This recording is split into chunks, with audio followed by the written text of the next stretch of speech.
राज्यातील विशेषतः सत्ताधारी पक्षातील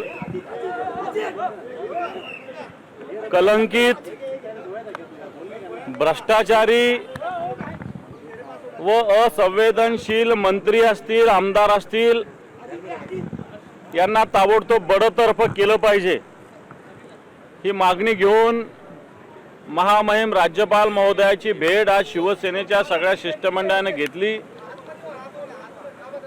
राज्यातील मंत्र्यांचं ज्या पद्धतीने भ्रष्टाचारी वर्तन आहे, असंवेदनशील वर्तन आहे, आमदारांचंही तसंच आहे। मग त्यात सामाजिक न्याय मंत्री संजयजी शिरसाट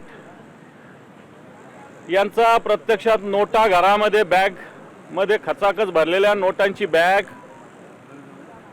त्यांनी केलेला एका टेंडरमधील वेदांत वीट्स हॉटेलमधील भ्रष्टाचार, MIDCतील पार्किंगचं भूखंड स्वतःसाठी घेणं,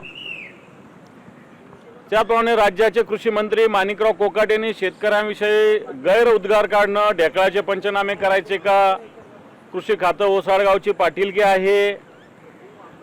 आणि हेच मंत्री जे लोकशाहीचं मंदिर विधान भवन विधिमंडळ समजलं जातं आहे, या ठिकाणी या सभागृहात रम्मी खेळताना आढळलेले आहेत। त्याची सगळ्या महाराष्ट्रानं मला असं वाटतं त्याचं दर्शन घेतलेलं आहे असं म्हणावं लागेल, कारण शेतकऱ्यांच्या भावनेशी किती असंवेदनशीलतेनं खेळणं आहे हा प्रकार याच्यातून दिसलेला आहे। आता isakal.com आहे देशातील नंबर 1 ची मराठी न्यूज वेबसाईट। प्रत्येक अपडेटसाठी isakal.com ला नक्की भेट द्या।